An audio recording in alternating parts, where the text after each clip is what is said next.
Ողջունում եմ բոլորին, ովքեր այս պահին հետևում են մեզ, փոքրիկ դատարից հետո մեր ոդքասթը կրկին վերադարձել է։ Մենք այսօր փոքր ինչ մեծացրել ենք մեր աշխարհագրությունը եւ ծանոթանալու ենք ARM-LAG ազգային ցանցի հետ եւ այդ հարցում մեզ կօգնի ARM-LAG ազգային ցանցի նախագահ Անահիտ Բադալյանը։ Ողջունում Անահիտ ջան։ Ողջույն։ Շնորհակալ եմ հրավերքի համար։ Մենք միշտ մեր ոդքասթերը սկսում ենք ավանդական հարցերով, քանի որ խոսում ենք տեղական ակտիվ խմբերի մասին, նրանց գործունեության մասին, կուզենայի իմանալ ձեր կարծիքը, թե ինչ է տախը ձեզ համար, ձեր սեփական բնորոշումը, սահմանումը։ Տեղական ակտիվ խմբերը, եթե նախապատմությանը անդրադառնանք, ստեղծվել են եվրոպական լիդեր ծրագրի մեթոդաբանությամբ եւ իրենք ներկայացնում են տեղացի դերակատարների 3 տարբեր սեկտորներից՝ բիզնես, հանրային եւ քաղաքասարակություն, ովքեր որ եկել են ինչ որ բան փոխելու հեռավոր գյուղական համայնքներում։ Սա ըստ էության գյուղի զարգացման ծրագիր է, որտեղ տեղացի դերակատարների կարևորությունն է անդադ շեշտվում եւ իմ կարծիքով այն ուղենշում է կամ խորհրդանշում է գյուղի զարգացումը։ Եվ այսպես այսօր խոսելու ենք ARM-LAG ազգային ցանցի մասին, ինչ է այն իրենից ներկայացնում եւ ովքեր են ARM-LAG-ի անդամները կամ ովքեր կարող են անդամակցել։ ARM-LAG ցանցը նոր է ստեղծվել եւ ենթադրաբար միավորում է տեղական ակտիվ խմբերը, քանի որ տեղական ակտիվ խմբերը փոքրի շատ է արդեն կայացած էին եւ որոշակի գործունեություն էին ծավալել տարբեր համայնքներում։ ARM-LAG ցանցի անդամները բնականաբար Լոռի, Տավուշ եւ Շիրակի մարզից են, քանի որ ծրագրի աշխարհագրությունը այս պահին տարածված է միայն Լոռի, Տավուշ եւ Շիրակ մարզերի վրա։ Իրենք ներկայացնում են տեղական ակտիվ խմբերը, ովքեր միավորվել են համընդհանուր մեկ նպատակի շուրջ, այսինքն ցանցը ստեղծված է զարգացնելու տեղական ակտիվ խմբերի կարողությունները եւ իրենց ավելի տեղական մակարդակով եւ միջազգայինորեն տեսանելի դարձնելու եւ ճանաչում բերելու։ Այսինքն ազգային ցանցի ստեղծումը ինքը կարծես թե պլանավորված գնաց, այսինքն ինքնանպատակ չէր, արդեն կարիքը կար, որպեսզի միավորվեն ու սկսեն փոփոխությունները ավելի մեծ մասշտաբով անել։ Այո, եվրոպական բազմաթիվ երկրներում ցանցերը գոյություն ունեն ավելի քան 10 եւ 20 տարի։ Հայաստանում, քանի որ լիդեր ծրագիրը նոր է մեկնարկել, 4 տարի է մաքսիմում, որ կարող ենք դիտարկել, տրամաբանորեն, երբ որ տեղական ակտիվ խմբերը զարգանում են, իրենք գնում են դեպի միավորման, որովհետև միջազգայինորեն իրենց այդպես ավելի հեշտ է ճանաչելը եւ ավելի հեշտ է առաջ տանելը։ Ումը փոքր թվային տվյալներից եթե կարելի է, քանի տաղ կա ազգային ցանցում, քանի համայնք, ինչ վարչական տարածքներ, ավելի ճիշտ քանի վարչական տարածք, մի թվային տվյալներից մի քիչ խոսենք։ Ազգային ցանցը կազմված է 8 տեղական ակտիվ խմբերից, ովքեր իրենց հերթին գրանցված են որպես հասարակական կազմակերպություններ, այսինքն բոլոր տեղական ակտիվ խմբերը այսօր ստացել են իրավական կարգավիճակ, հասարակական կազմակերպության կարգավիճակ եւ այս 8 տաղերը, ինչպես արդեն նշեցի, ներկայացնում են Լոռին, Տավուշը եւ Շիրակը։ Կդժվարանամ համայնքների թիվը նշել։ Մեզ մոտ օրինակ միավորված են 11 համայնքներ, գիտեմ որ Գանձոր տախում միավորված են 51 համայնքներ, ընդհանուր կարծում եմ որ 200-ից ավելի, գուցե նաև 300-ին մոտ համայնքներ կան միավորված ազգային ցանցի կոնցեպտի շուրջ եւ առաջիկայում պլանավորում ենք տախերի թիվը մեծացնել, որտեվ տախերի թվով մենք դեռևս ամենափոքրն ենք, կան երկրներ, ովքեր ունեն 120 եւ ավելի, Չեխիան, եթե չեմ սխալվում, 120 եւ ավելի տախեր, այսինքն լիդեր մեթոդաբանությունը բազմիցս փորձարկված եւ հաջողված է եվրոպական մի շարք երկրներում եւ մենք փորձում ենք այդ մեթոդը տեղայնացնել եւ հնարավորինս լավացնել մեր գյուղերի համար, գյուղական համայնքների համար եւ իրենց կյանքում բերել դրական փոփոխություններ այս ծրագրի մեթոդաբանությամբ։ Քանի որ ARM-lag-ը, ինչպես նշեցինք, արդեն ստեղծվել է տեղական ակտիվ խմբերը զարգացնելու, հզորացնելու համար, կան արդյոք արդեն իսկ պատրաստի նախագծեր, թե ինչպես է իրականանալու միջտախային համագործակցությունը, քանի որ դրան էլ է նաև ուղղված, ինչքան հասկացա։ Դեռևս տարեսկզբին ազգային ցանցը ստեղծել է աշխատանքային խմբեր եւ աշխատանքային խմբերում ընդգրկված են տախը ներկայացնող ակտիվ ներկայացուցիչներ, ովքեր որ մշակել են 2025 եւ 26 թվականի գործողությունների պլանը ռազմավարական գործողությունների, որով որ մենք առաջնորդվում ենք։ Ռազմավարական գործողությունների պլանը ենթադրում է իրատեսական ծրագիր, որը տանելու է ցանցի զարգացմանը եւ բնականաբար, եթե կայանում է ցանցը, իր հետևից նաեւ տանում է տախերին։ Ռազմավարական գործողությունների պլանում կարող եմ առանձնացնել միջտախային համագործակցության շուրջ որոշակի իրադարձություններ, օրինակ փառատոնների կազմակերպում կամ տեսանյութերի հրապարակում կամ միջտախային այցելություններ, փորձի փոխանակումներ, ունենք նաև միջազգային փորձի փոխանակումներ, ընդհանուր կարողությունների զարգացման մեծ կոմպոնենտ ունենք ներդրված, որի նպատակը հենց տախ անդամների կարողությունների զարգացումն է տարբեր սպեկտրներով։ Եթե անհրաժեշտ է օրինակ ֆինանսական կառավարման վերաբերյալ, ծրագրերի մենեջմենթի վերաբերյալ կամ առհասարակ վերջերս նաև շատ RDA, AI կամ արհեստական ինտելեկտի օգտագործումը, մենք նաև մտածում ենք, որ այն գործիքները, որոնք մեզ կարող են հաջողություն բերել եւ ավելի արդյունավետ դարձնել մեր աշխատանքը, դրանք անպայման պիտի ներառվեն կարողությունների զարգացման համատեքստում։ Ռազմավարության մեջ նաև նշված էր, որ նախատեսում եք հավաքագրել եւ օգտագործել սոցիալական կապիտալը։ Ըստ ձեզ, ինչ է սոցիալական կապիտալը եւ ինչպես է պատրաստվում այն ավելի արդյունավետ օգտագործել։ Իմ պատկերացմամբ սոցիալական կապիտալը մարդիկ են։ Չգիտեմ, եթե ամբողջությամբ ճիշտ եմ արտահայտում, բացատրում դա, բայց ընդհանրապես գիտեք, լիդերի մեջ կարևորը մարդիկ են։ Կարևորը ոչ թե երևույթներն են, ռեսուրսներն են, աշխարհագրական տարածքն է, այլ այդ տարածքում ապրող մարդիկ են, որովհետև տարածքները գոյություն ունենալ չեն կարող առանց մարդկանց։ Եվ բոլորի համար մարդն է հետաքրքրություն ներկայացնում, մարդն իր պահանջմունքներով, ինչպիսին է այսօր գյուղի մարդը եւ ինչ պահանջմունքներ ունի, ինչպես կարող ենք այդ մարդուն ինքնաբավ դարձնել եւ ինչպես կարող ենք նպաստել, որ այդ մարդը, որքան էլ որ սահմանափակ ռեսուրսներ ունի, կարողանա ինքնադրսևորվել։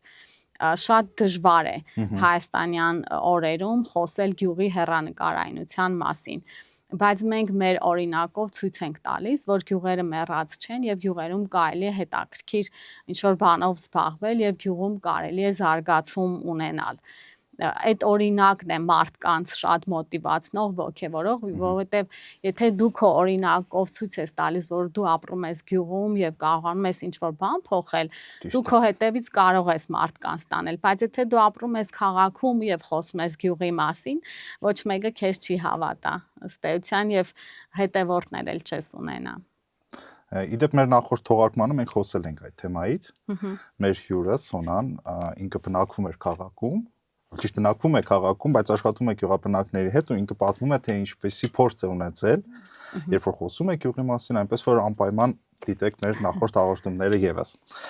Ուրեմն նշեցիք, որ նախատեսվում է նաև միջազգային համագործակցություններ,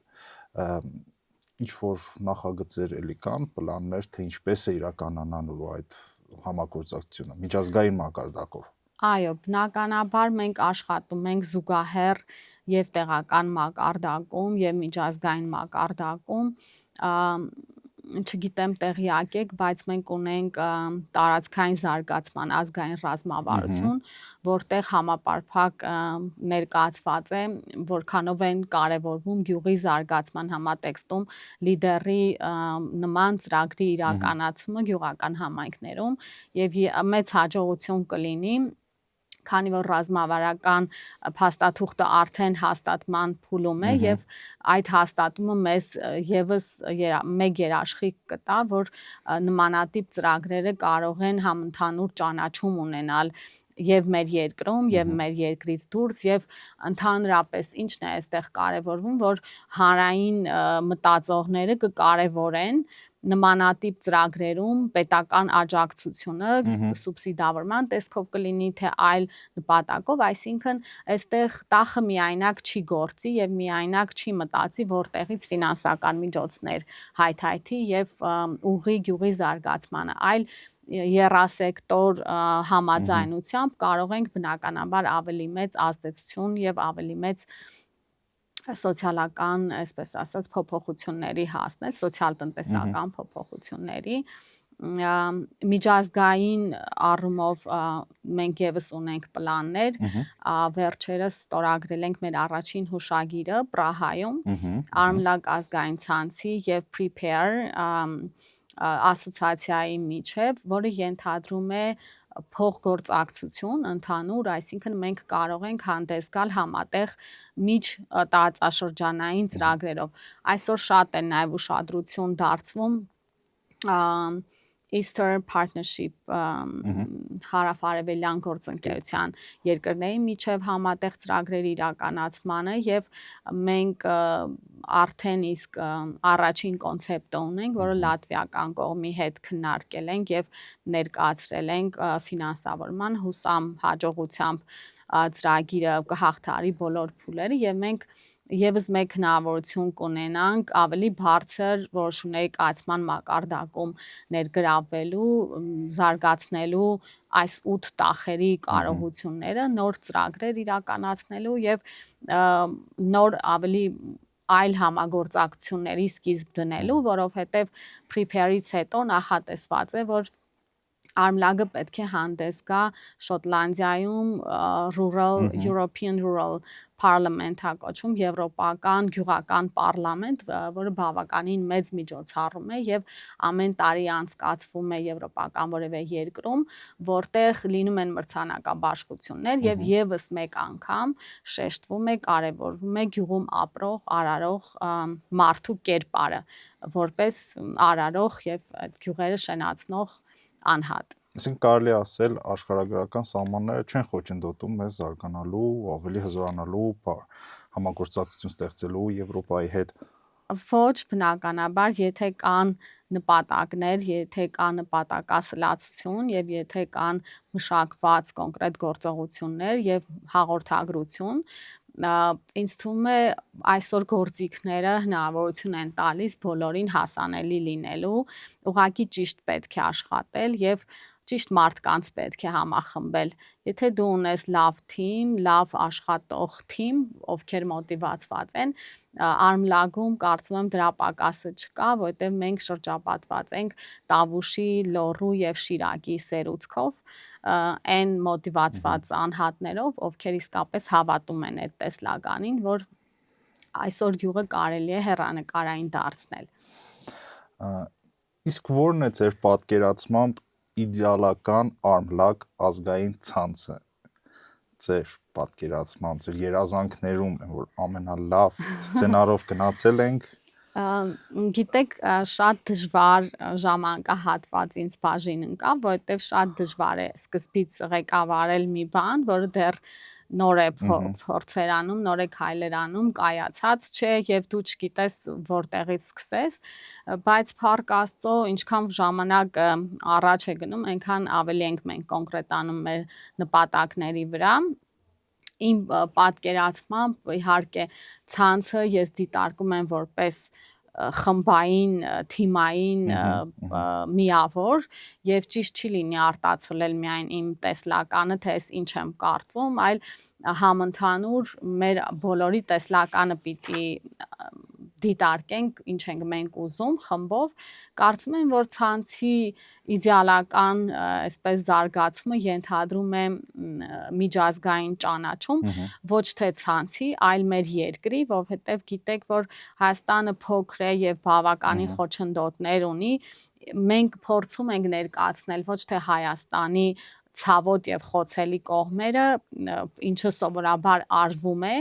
այլ փորձում ենք միշտ ներկայացնել Հայաստանի պոտենցիալը, գյուղական համայնքների պոտենցիալը։ Ինչու պետք է այդտեղ ներդրում անել, ոչ թե նրա համար, որ մենք սահմանամերձ ենք, ես ինքս սահմանամերձ համայնքից եմ, բայց երբեք չեմ խոսել այդ մասին, որ իմ գիտակցական ամբողջ կյանքը անցել է պատերազմի այդ բովով։ Իսկապես չեմ ուզում, որովհետև դա արդեն լիքն է, դրա մասին խոսելը անիմաստ է։ Որպեսզի փորձենք համոզել ներդրում անել, մենք ցույց ենք տալիս հայաստանյան գյուղերի պոտենցիալը։ Այնտեղ հսկայական է էկոտուրիզմի պոտենցիալը կամ գյուղական տուրիզմի պոտենցիալը, արկածային զբոսաշրջության, փորձարարական զբոսաշրջության կամ տուրիզմի պոտենցիալը, այսինքն մենք լավ կողմերը ներկայացնելով պիտի ներդրումները մեզ մոտ բերենք, այլ ոչ թե ինչ որ խոցելի կողմ ներկայացնենք ու ասենք բերեք ներդրումներ արեք, որովհետև մենք այսպիսի վատ դժվարին իրավիճակում ենք։ Կարծում եմ Հայաստանի համար հիմա նոր փուլ է սկսվել, մենք բավական բարդ ժամանակաշրջանում ենք ապրում,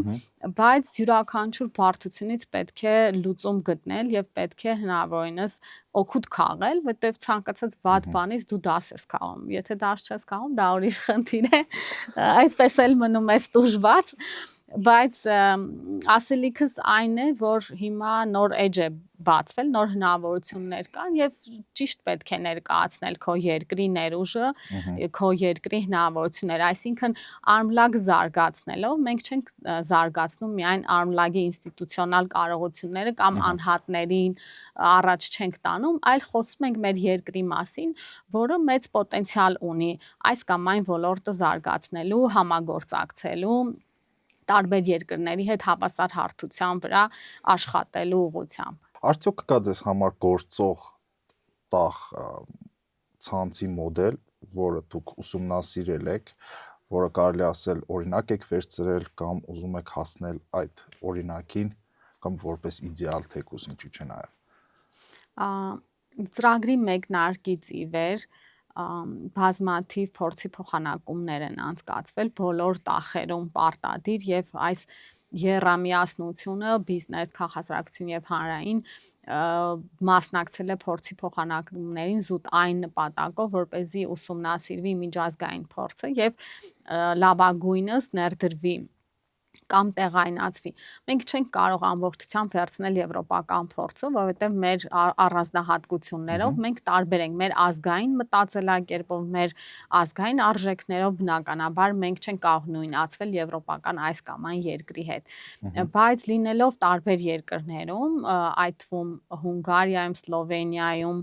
Ավստրիայում, Իտալիայում, Չեխիայում նաև մենք ուսումնասիրում ենք այս լիդերի փորձը, քանի որ իրենք երկրներ կան, որ 20 տարուց ավել է այս ծրագիրը հաջողությամբ իրականացնում են եւ կարող եմ նշել, որ եթե չեմ սխալվում, արդեն Եվրոպական միության գրեթե 80%-ը ունի տեղական ակտիվ խմբեր եւ 2000-ից 3000-ից ավել են, այս շատ մեծ թիվ է կազմում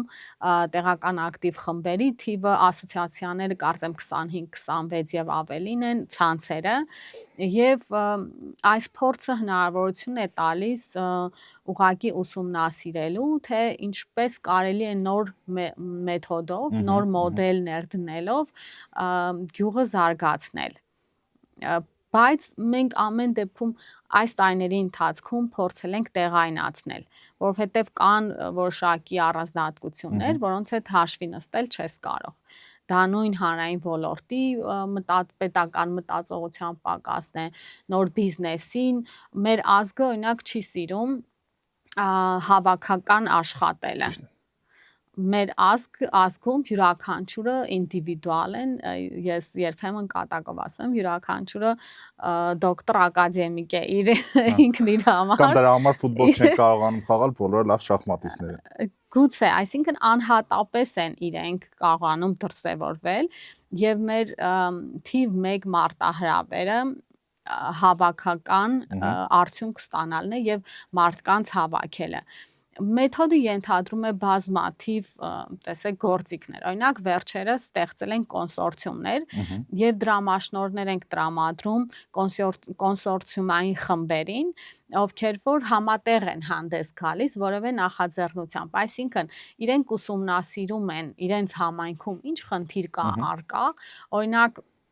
չգիտեմ, կաթի վերամշակման արժեշղթայում ենթադրենք իրենք կարիք ունեն լուրջ մարքեթինգային վերլուծության կամ բրենդավորման։ Այս երեքը տարբեր տեղերից հնարավոր է մեկը լինի օրինակ մեզ մոտ կրթօջախ է, ով որ ունի մարքեթինգի բաժին եւ փորձում է այդ մարքեթինգի բաժնի ուսանողների ներուժը օգտագործել այս տվյալ կաթի արտադրության մարքեթինգը իրականացնելու գործում։ Եվ մյուսը սննդի կետ է կամ ռեստորան է, ով որ վաճառում է կամ փորձառություններ է անում կաթից ստացված պրոդուկտների հիման վրա։ Հիմա իրենք խմբավորվում են որպես կոնսորցիում հանդես են գալիս, որովհետև ասված է, որ դրամաշնորհը տրամադրվում է միայն կոնսորցիումային խմբերին, այսինքն դու աջակցում ես եւ իրենց մղում ես, որպեսզի իրենք խմբով հանդես գան եւ այսպես է, ինչքան մարդիկ միավորվում են, այնքան ազդեցությունը ավելի մեծ է։ Նույն մարդը բնականաբար չունի այն կարողությունները, ինչ որ եթե երեքը միավորվեն եւ միահամուռ օգտագործեն իրենց ստեղծած ռեսուրսները, իրենց փորձը ներդնեն, իրենց կապերը օգտագործեն եւ այլն։ Այսինքն ծրագիրը ստեղծում է այնպիսի գործիքներ, որը մեր ազգին դրթում է, այսպես ասած, համատեղ հանդես գալու, խմբով հանդես գալու եւ փառք Աստծո տեսնում եւ համոզում ենք, որ այսպես ավելի մեծ արդյունքների կարելի է հասնել, քան անհատապես։ Նու սա էր հիմնական առանձնահատկությունը եւ երևի թե խնդիրը։ Դուք նաեւ նշեցիք, որ տախերը ներառվել են տարածքային զարգացման ռազմավարության մեջ։ Ըստ ձեզ կգա մի օր, որ Հայաստանը ամբողջությամբ կծածկվի տախերով ու արմլագը կարելի ասել ամբողջությամբ կծածկի Հայաստանը։ Գիտեք, դա կախված է նրանից, թե ինչ արդյունք ցույց կտաս։ Այսօր շատ համայնքներ կան, ովքեր որ մեզ մոտենում են եւ հարց ու փորձ են անում, ինչպես կարող են միանալ։ Այս հետաքրքրությունը վկայում է այն մասին, որ մարդկանց մոտ կա հետաքրքրություն միանալու այս շարժմանը, որովհետեւ կարծում են, որ լիդերը իրենից գյուղի զարգացման շարժում է ներկայացնում լավ առումով եւ եթե մեր արդյունքները բավականին լավը եղան եւ կարողացանք ցույց տալ, որ այս մեթոդը իսկապես արդարացված է եւ կարող է գյուղական համայնքներում փոփոխություն անել, բնականաբար մյուս տարածքներն էլ, մյուս մարզերն էլ կարող են միանալ։ Այսինքն դա կախված է մեծամասամբ այս առաջին 8 խմբի աշխատանքից եւ ցույց տված արդյունքներից։ Կարծում եմ, որ այո, այդպիսի ժամանակ կգա, որովհետև կրկին երբ որ նայում ես Եվրոպայի փորձը, եթե 10 տախից այսօր Չեխիան հասել է 120 եւ 130 տախի, երբ քարտեզով նայում ես, որ գրեթե ամբողջ տարածքը ծածկված է տախերով եւ իրենք կարողանում են բավականին մեծ ծրագրեր անել արդեն 20 տարի, այս նպատակը այդքան էլ անիրատեսական չի թվում եւ կարծում եմ, որ այո, կգա մի ժամանակ, երբ որ Հայաստանում կլինեն 30, 40, գուցե 50 դա էլ կլինի մեր երազանքի արմլակ ազգային ցանցը, որ ամբողջությամբ կծածկի մեր Հայաստանը։ Այո, եւ ազգային ցանցը ավելի մեծ ճանաչում կունենա, ավելի տեսանելի կլինի եւ ինչպես հիմա ենք փորձում պատվով եւ մեծ պատասխանատվությամբ ներկայացնել մեր երկիրը, այն ժամանակ գուցե 100, 200, 300 անդամներ կլինեն, ովքեր որ այս գործին իսկապես լծված կլինեն եւ կհավատան, որ ցանցը ստեղծված չէ սեփականատիրական ինչ-որ նկարտումներից, այլ ցանցը իր տեսլականին համահունչ առաջ է տանում լիդերի գաղափարախոսությունը Հայաստանից դուրս նաև։ Ես կուզենայի նաև հարցնել, երբ որ օրինակ միջազգային հարթակում առաջին անգամ ասում եք, որ մենք ներկայացնում ենք Հայաստանը, Հայաստանի տախերը, ինձ թվում է եվրոպացիները կզարմանան, որ Հայաստան, Արմենիա, դե բոլորը Եվրամիության երկրներ, բոլորը արդեն կայացած տախեր ու Հայաստանը այդպիսի փորձառություն ունեցել կամ զավեշտալի պատմություն, ինչպիսին է եվրոպացիների առաջին ռեակցիան, երբ իմանում են, որ Հայաստանն էլ տախեր ունի ու արդեն ազգային ցանցով ներկայանում են իրենց հետ հավասար։ Գիտեք, երբ որ համեմատում ենք 10 տարի առաջ ոչ միայն Եվրոպայում, այլ ցանկացած տեղ, երբ որ հարցնում էին որտեղից եք, որ երկիրն եք ներկայացնում եւ ասում էինք Արմենիա, ինձ միշտ անդադ հարց են տալիս Ալբանիա, ասում էի չէ Արմենիա, ասում են Ռոմենիա, ասում էի չէ Արմենիա ու այնքան էինք շեշտում, մինչեւ որ իրանք հա Արմենիա ու սկզբից այդ ասոցիացիան կար, որ մենք Ռուսաստանում ենք կամ Ռուսաստանի մի մասում ենք եւ մինչև փորձում էիր բացատրել, հասկացնել եւ բավական ժամանակ էր պահանջում եւ ջանք, բայց հիմա գիտեք ամեն ինչ փոխվել է։ Ես այլևս անհրաժեշտություն չեմ տեսնում, որ բացատրեմ որտեղից եմ, որովհետեւ բոլորը շատ լավ գիտեն, որտեղ է Հայաստանը, ինչ մարտահրավերների միջով է անցնում եւ այդ համակրանքը կամ սիմպատիան, այսպես ասած,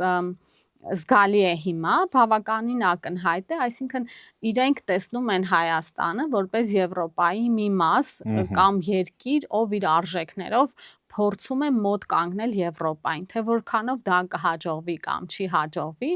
դա ես չեմ կարող ասել, բայց ընդհանուր այդ հասկացողությունը, ընդհանուր զգացողականությունը, որ քեզ ընդունում են եւ քեզ բավականին լավ են վերաբերում, դա բնականաբար պարտավորեցնող է, հաճելիորեն պարտավորեցնող է։ Այնպիսի տեղ չի եղել, օրինակ Չեխիայում մենք ունենք շատ լավ գործարար համայնք։ Չեխիայում արտադրվում է Մարլենկա ապրանքանիշով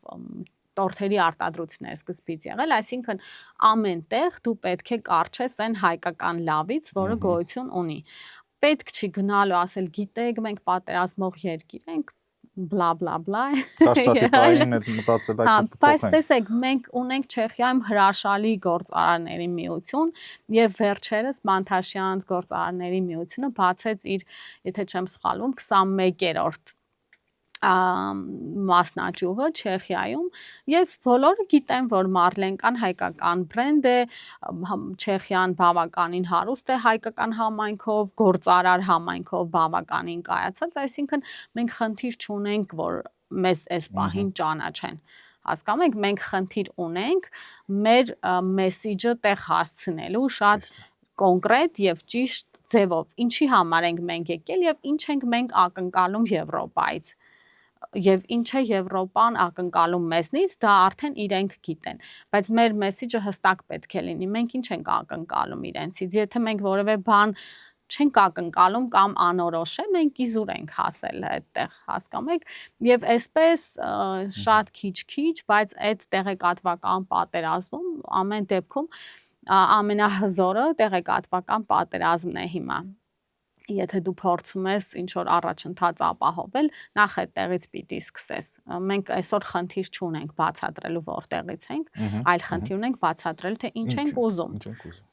Եվ վերջում մենք մի այսպիսի հետաքրքիր challenge ունենք մեր բոլոր հյուրերի համար, յուրաքանչյուր նախորդ հյուր հարց է թողնում, որին պատասխանում է մեր այսօրվա հյուրը, եւ դուք էլ վերջում մի հատ հարց կթողնեք մեր հաջորդ հյուրի համար։ Եվ այսպես Սոնան հարց էր թողել, թե ինչպիսի մեկ երազանք կամ մեկ նպատակ է տախը իրականացրել եւ գյուղը օգնել է այդ հարցում, այսինքն եթե դու գյուղի չլիներ, ապա այդ երազանքը չէր կարող իրականություն դառնալ։ Ինչպես է տախը օգնում նման երազանքներում։ Պետք է նշել միայն մեկ նպատակ։ Ինչ կան ուզում եք։ Լավ, ես կնշեմ կամ ձեր անձնական փորձից թեկուզ, որը ինձ համար երևի թե ամենակարևորներից է։ Տախը նպաստել է գյուղի չիրացված պոտենցիալի իրացմանը, հիմա բացատրեմ ինչպես։ Մեր բոլորի գյուղերում կան մարդիկ, ովքեր օրինակ ունեն բարձրագույն կրթություն, խելացի մարդու համբավ ունեն, բայց չիրացված են իրենք կամ լավ աշխատանք չունեն, կամ իրենց գաղափարները, մտքերը որևէ տեղ չեն երևում, չեն հասկացվում։ Տախի գաղափարը փորձեց միավորել գյուղի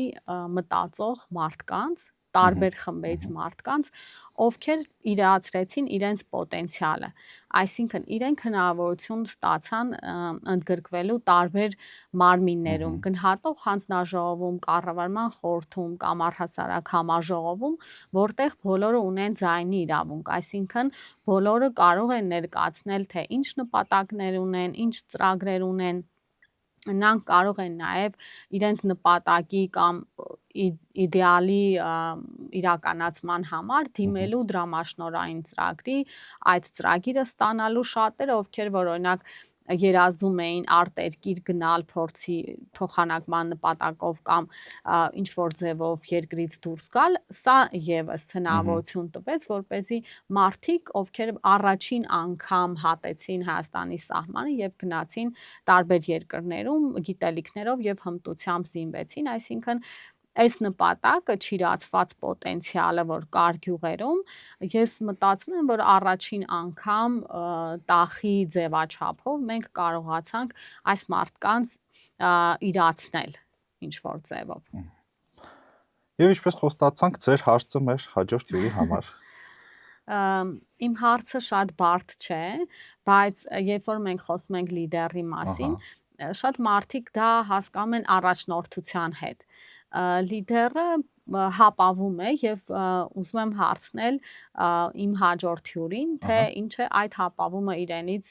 ենթադրում, ինչպես է բացվում լիդերը։ Բնականաբար սա առաջնորդության հետ որոշակիորեն առնչվում է, բայց առաջնորդ բառը չէ։ Հասկացանք։ Շնորհակալություն։ Ես եմ շնորհակալ։ Եվս մեկ անգամ հիշեցնենք, որ այսօրվա մեր հյուրն էր Արմլակ ազգային ցանցի նախագահ Անահիտ Բադալյանը, իսկ մենք կհանդիպենք մեր հաջորդ թողարկմանը եւ հիշեցնենք, որ մենք ունենք նաեւ այլ հետաքրքիր թողարկումներ, այնպես որ բաժանորդագրվեք, եղեք ակտիվ, թողեք մեկնաբանություններ, իսկ մենք կհանդիպենք հաջորդ թողարկմանը։